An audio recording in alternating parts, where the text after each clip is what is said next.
Hey guys, welcome back to my YouTube channel. तो कैसे हैं आप लोग? आई होप कि आप लोग ठीक होंगे। तो आज के इस वीडियो में मैं आपको बताने वाली हूँ कि आपको स्पेसिफिकली बीपीएससी के लिए मॉडर्न हिस्ट्री कहाँ से पढ़नी है, मतलब किस बुक से पढ़नी है और किस तरीके से पढ़नी है और उस बुक में क्या क्या पढ़ना है। तो चलिए without any further delay let's start our video.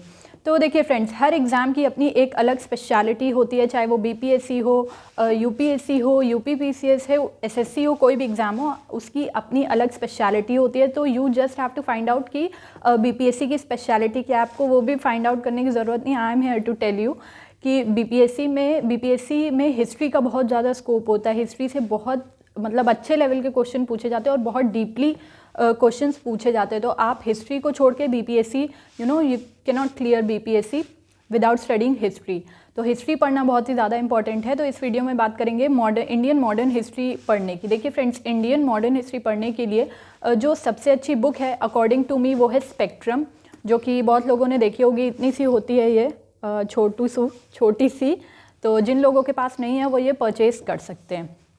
चलिए, तो ये बुक है मेरे अकॉर्डिंग जो कि बेस्ट बुक है हिस्ट्री की। अब मैं बताती हूँ आपको इसको इसकी स्पेशलिटी क्या है। देखिए फ्रेंड्स, इस बुक की स्पेशलिटी क्या है, ये दिखने में बहुत छोटी सी है बट इसमें कॉन्सेप्ट और फैक्ट्स दोनों का ही मिक्सचर है। जैसे अगर आप बिपिन चंद्रा पढ़ेंगे तो उसमें आपको बहुत ज़्यादा इंपॉर्टेंट फैक्ट्स नहीं देखने को मिलेंगे। वो एक कॉन्सेप्ट आपका बेसिक अंडरस्टैंडिंग, इनिशियल अंडरस्टैंडिंग के लिए है। लेकिन ये एक बहुत स्टैंडर्ड बुक है, इसमें कॉन्सेप्ट और फैक्ट्स आपको दोनों मिल जाते हैं। ठीक है, तो इसलिए ये बहुत अच्छी बुक है बीपीएससी के लिए। स्पेसिफिकली पढ़ने के लिए बीपीएससी क्योंकि एक फैक्ट ओरिएंटेड एग्ज़ाम है, तो इस बुक में जितने भी ज़्यादा फैक्ट दिए हुए हैं वो सब बहुत ही ज़्यादा इंपॉर्टेंट है और सच में बहुत सारे क्वेश्चंस पूछे जाते हैं इस बुक से। अब मैं ये नहीं कह सकती कि इसी बुक से पूछे जाते हैं, क्योंकि इस बुक में हैं जो पूछे जा चुके हैं, इसलिए मैं ये बोल रही हूँ।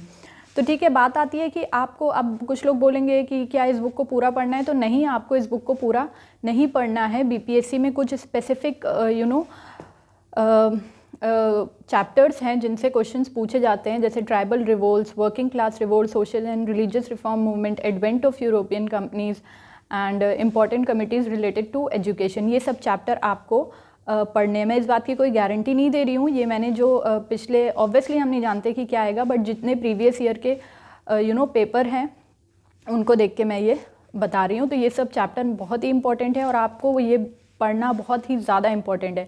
अब बात आती है कि इन सब चैप्टर को क्या पूरा पढ़ना है, क्या पढ़ना है इनमें से। जैसे कि मैंने कहा कि फैक्ट ओरिएंटेड एग्जाम है, तो tribal revolts, working class revolt, social and religious reform movement, इनमें आपको ये पढ़ना है। बहुत ज़्यादा डीपली पढ़ने की ज़रूरत नहीं है। इनमें आपको ये पढ़ना है कि कहाँ पे हुए थे ये रिवोल्ट, कौन से ईयर में हुए थे, इनसे जुड़े लीडर्स कौन से थे, बिहार में इनका लीडर कौन सा था, या कोई रिवोल्ट अगर स्पेसिफिकली बिहार से भी अगर कोई बड़ा रिवोल्ट जुड़ा है, जैसे क्विट इंडिया मूवमेंट थे जो उससे जयप्रकाश नारायण जुड़े हुए थे, है ना। तो ये सब आपको पढ़ना है और बिहार के कॉन्टेक्स्ट में भी पढ़ना है। और ऑब्वियसली बिहार से रिलेटेड ज़्यादातर आपको ट्राइबल रिवोल्ट्स इसमें नहीं मिलेंगे, तो उसके लिए आपको दूसरी बुक पढ़नी पड़ेगी। अभी मैं इंडियन मॉडर्न हिस्ट्री की बात कर रही हूँ। ठीक है, तो आपको ये सब पढ़ना है। Social and religious reform movement में जो टेम्पल एंट्री मूवमेंट है, ज़रूरी नहीं है कि आपको सिर्फ social and religious reform movement बोला तो स्वामी दयानंद सरस्वती जी ही याद आएंगे या राजा राम मोहन जी ही याद आएंगे। अदर लीडर्स भी हैं, जैसे टेम्पल एंट्री मूवमेंट के लीडर हो गए और बहुत सारे लीडर हैं, जस्टिस मूवमेंट हो गया, एटसेट्रा एंड एटसेट्रा। तो आपको ये सब पढ़ना है। इनसे जुड़े हुए लीडर कौन सा ईयर में हुए थे और किस प्लेस पे हुए थे, ये सब पढ़ना है। एजुकेशन से रिलेटेड जो कमिटीज़ हैं, जैसे Radha Krishnan committee after independence, before independence जो थी वो सैडलर कमेटी एटसेट्रा, ये सब थी। आपको ये पढ़ना है कि वो जो कमेटी है, ठीक है, वो कौन से ईयर में आई थी, किस लिए अपॉइंट की गई थी और उसमें इम्पॉर्टेंट पर्सन कौन था। ठीक है, तो बहुत ज़्यादा डिटेल में जाने की ज़रूरत नहीं है, लेकिन जितनी चीज़ें मैं बता रही हूँ आपको वो मेरे हिसाब से पढ़ना बहुत ही ज़्यादा इम्पॉर्टेंट है। और जो इकोनॉमिक पॉलिसीज़ थी ब्रिटिश की, वो सब पढ़ना भी बहुत ज़्यादा इम्पॉर्टेंट है। परमानेंट सेटलमेंट सिस्टम एटसेट्रा कि कौन से रेवेन्यू सेटलमेंट जो सिस्टम था उसके साथ कौन जुड़ा हुआ था। तो ये सब इस बुक से मेरे अकॉर्डिंग आपको पढ़ना चाहिए। तो अगर आपको मेरा वीडियो अच्छा लगा तो आप कमेंट करके बताइए और वीडियो को लाइक भी कर दीजिए। So that's all about today's video. I hope you guys are doing well. So till then, bye bye, take care and God bless you all.